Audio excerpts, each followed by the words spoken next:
Hi friends, welcome to Sandhiyakutty channel.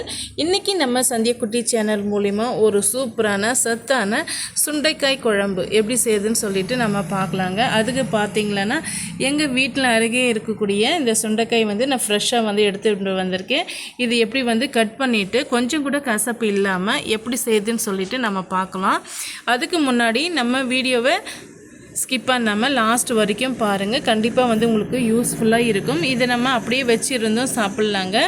ரொம்பவே டேஸ்டியாக இருக்கும். இது பழைசு பட்டாதான் ரொம்பவே அருமையாக இருக்குங்க.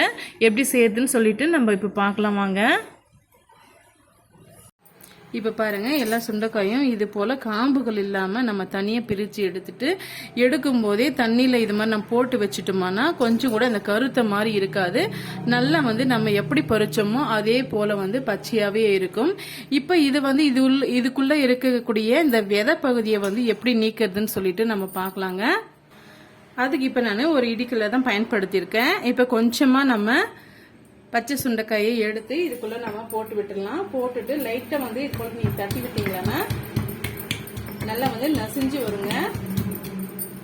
ரொம்பவும் அழுத்தம் கொடுத்து இது பண்ணக்கூடாது. கொஞ்சம் ஒரு பாதி அளவுக்கு மட்டும் நம்ம இது போல நசுக்கி விட்டோம்னா இது போல நமக்கு நல்ல ஒரு இதா கிடைக்கும்.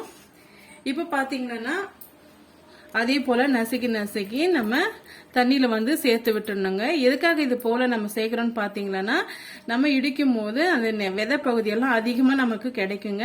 இது போல நம்ம தண்ணியில போட்டு விட்டோம்னா நம்ம இது போல நம்ம வடிகட்டி எடுத்துக்கலாம். அதனாலதான் நம்ம தண்ணியில சேர்த்துக்கிறோம். இதே போல எல்லா சுண்டைக்காயும் சேர்த்து வச்சுட்டு பார்க்கலாம். இப்ப இந்த சுண்டைக்காய் குழம்பு எப்படி செய்யுதுன்ட்டு பார்க்கலாம். அதுக்கு பாத்தீங்கன்னா ஒரு மண் கடாய் ஒன்று வச்சுக்கிட்டுங்க. நல்லா சூடுபடுத்தி விட்டுக்கிட்டேன். இப்போ நீங்க நல்லெண்ணெய் இதுக்கு யூஸ் பண்ணிக்கிட்டீங்கன்னா ரொம்ப நாளைக்கு கெட்டு போகாம இருக்கும். டேஸ்ட் கூடுதலா கிடைக்கும்.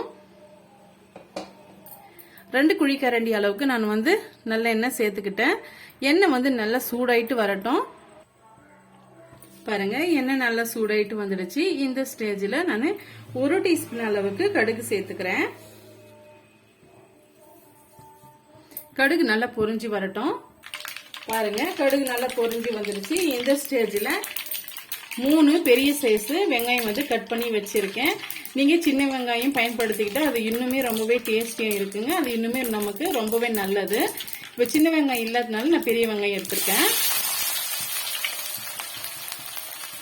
நல்லா பொடிசா நறுக்கிட்டு சேர்த்துக்கோங்க. இது கூடவே பாத்தீங்கன்னா ஒரு 10ல இருந்து ஒரு 15 நம்பர் வெள்ளை பூண்டு எடுத்து இது போல சின்ன சின்ன பீஸுகளை கட் பண்ணி வச்சிருக்கேன். முழுமையாவும் சேர்த்துக்கலாம்.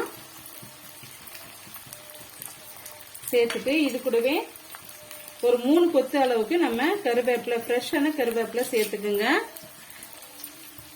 சேர்த்துட்டு இது நல்லா வதக்கி விட்டுடலாம். வெங்காயம் ஓரளவுக்கு நல்லா வதங்கி வரட்டுங்க. அது வரைக்கும் நல்லா ஹை ஃபிளேம்ல வச்சு வதக்கி விட்டுக்குங்க. நம்ம ஏற்கனவே சுண்டைக்காய் நசுக்கி தான் வச்சிருக்கோம். இதுலயே நம்ம சேர்த்து வறுக்கும் போது அந்த சுண்டைக்காயோட கசப்பு தன்மை நமக்கு அவ்வளவா இருக்காது. அதனால இது ஓரளவுக்கு வதங்கி வந்த உடனே அதை ஆட் பண்ணிக்கலாம். பாருங்க, வெங்காயமும் வெள்ளை பூண்டும் ஓரளவுக்கு நல்லா வதங்கி வந்துருச்சு. இந்த ஸ்டேஜ்ல நம்ம தண்ணியில ஊற போட்டு வச்சிருக்க இந்த சுண்டைக்காயை அப்படியே நம்ம கைகளால வடிகட்டி எடுத்துக்கலாம். அது போல வடிகட்டி எடுக்கும் போது கொஞ்சம் கூட அந்த விதை பகுதி நமக்கு இருக்காது. ஒரு 1/4 பகுதி தான் இந்த சுண்டைக்காயோட இருக்கும். இப்ப இதை சேர்த்துட்டு ஒரு 5 நிமிஷம் நம்ம வதக்கி விட்டுக்கலாம். இந்த வெங்காயத்தோட சேர்ந்து வதங்கும் போது அந்த கசப்பு தன்மை கொஞ்சம் கூட இருக்காதுங்க. ஒரு 5 நிமிஷம் நம்ம வதக்கி விட்டுக்கலாம்.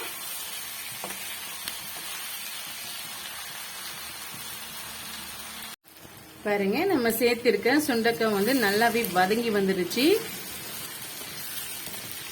கலர் பாருங்க நல்லாவே சேஞ்ச் ஆயிட்டு வந்துடுச்சு. இப்ப இந்த ஸ்டேஜ்ல 2 மீடியம் சைஸ் தக்காளி பழம் நல்ல பழுத்த பழமா பார்த்து நான் கட் பண்ணி வச்சிருக்கேன். சேர்த்துக்கலாம். சேர்த்துட்டு இந்த தக்காளி பழம் நல்லா மசிஞ்சு வர்ற வரைக்கும் நம்ம வதக்கி விட்டுக்கலாங்க.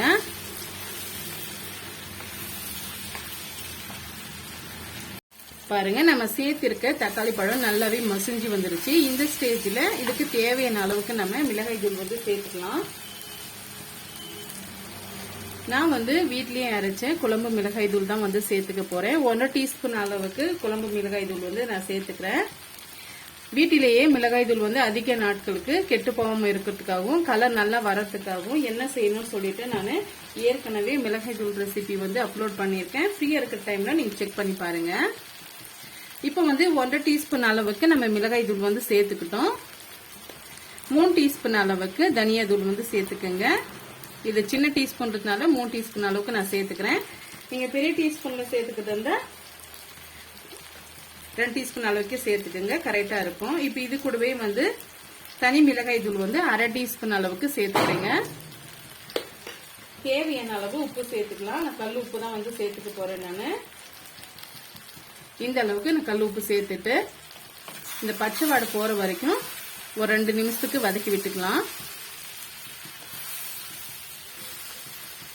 இதுக்கிடையே பாத்தீங்களா ஒரு மீடியமான லெமன் சைஸுக்கு புளி ஊற போட்டு வச்சிருக்கேன். திப்பிகள் இல்லாம வடிகட்டி எடுத்துட்டு வந்துடலாங்க.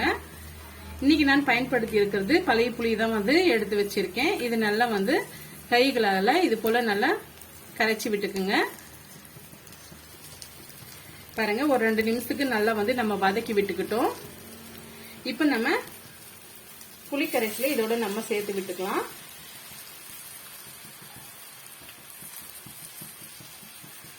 இப்ப தேவையான அளவுக்கு தண்ணி சேர்த்து கலந்து விட்டுக்கலாம். திரும்ப லைட்டா வந்து அந்த புளி கரைசலே வந்து இன்னும் கொஞ்சம் தண்ணி சேர்த்து நம்ம பிழிஞ்சு விட்டுக்கலாங்க.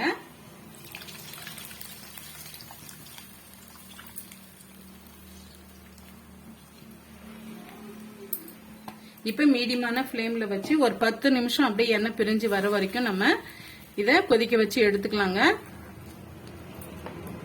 அதிகமான தண்ணி சேர்த்துக்கூடாது. கொஞ்சம் மீடியமான அளவுக்கு தண்ணி நல்ல ஒரு திக்கான கன்சிஸ்டன்சிக்கு இருந்தாதான் சுண்டைக்காய் குழம்பு வந்து நம்ம வச்சிருந்தும் சாப்பிட முடியும், நல்லாவும் இருக்குங்க. இப்ப நம்ம தண்ணி வந்து கொஞ்சம் பத்தல, நம்ம இன்னும் கொஞ்சம் தண்ணி சேர்த்துக்கலாம். இப்ப மூடி போட்டு விட்டுக்கலாங்க. இடையிடையே வந்து நம்ம கிளறி கொடுத்துக்கலாம். பாருங்க, மீடியமான ஃப்ளேம்ல வச்சு நம்ம கொதிக்க வச்சு எடுத்துக்கிட்டோம். எண்ணெயுமே நல்லா பிரிஞ்சு வருது பாருங்க. சூப்பரா வந்து நம்ம பச்சை சுண்டைக்காய் குழம்பு வந்து ரெடி ஆயிடுச்சு. இத பாத்தீங்கன்னா சாதத்துக்கு ரொம்பவே அட்டகாசமா இருக்கும். கேழ்வரகு களிக்குமே வந்து ரொம்பவே அருமையா இருக்குங்க. இட்லி தோசைக்குமே இதை நம்ம சர்வ் பண்ணிக்கலாம்.